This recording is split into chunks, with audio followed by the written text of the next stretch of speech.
to fall into German control, the Atlantic would offer little or no assurance of security.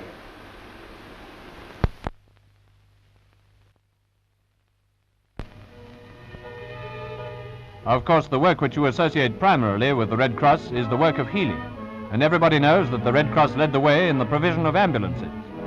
During the last war, it was the forethought of the Red Cross in designing and accumulating ambulance cars which saved the situation in the retreat from Mons when medical services broke down.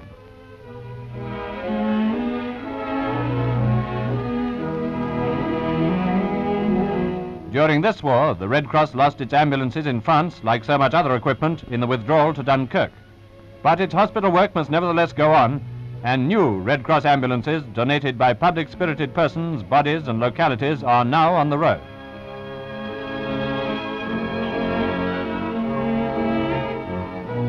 It's needless to tell you how many sisters and VADs trained under the banners of the Society and the Order are serving their country. In this, as in all other departments, the Red Cross and St. John War Organization stands behind the medical branches of the three services and provides personnel as the need arises. This picture is of a vast hospital in France before the evacuation.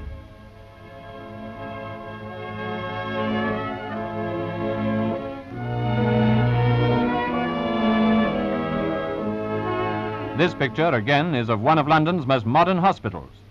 The VAD nursing staff, keen, trim and efficient, take over duty from the regular nurses.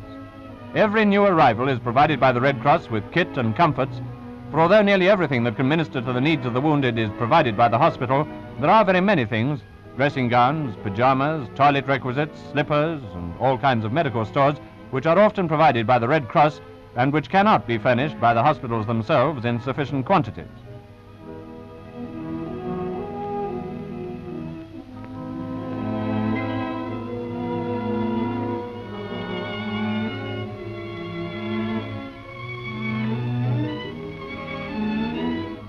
The Red Cross is organizing and maintaining convalescent homes for officers and men at the request of the War Office and the Ministry of Health. True to its tradition of accepting any task which the three services of the Crown may ask it to perform, the Red Cross is running this particular home in the country where wounded and sick are nursed back to health.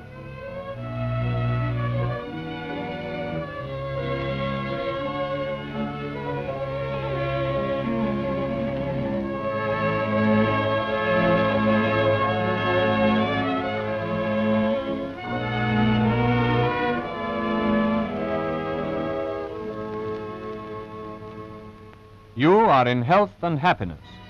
When so blessed, it's difficult to imagine the sufferings of those who are not.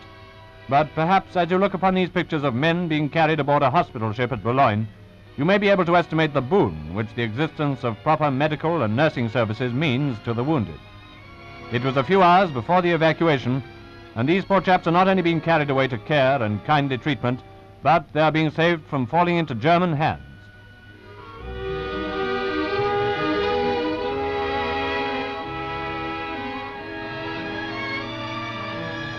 Some people are under the impression that the Red Cross started with Florence Nightingale. This is not quite true, but the nursing side of the Red Cross work, we know, was derived very largely from her example. Henri Dunant, who founded the Red Cross, said, "Florence Nightingale gave me the inspiration." Nurses working for the Red Cross today are the direct heirs of the great tradition of the Lady of the Lamp, and the spirit which animated her in her noble ministrations during the Crimean War stimulates everybody wearing the Red Cross today.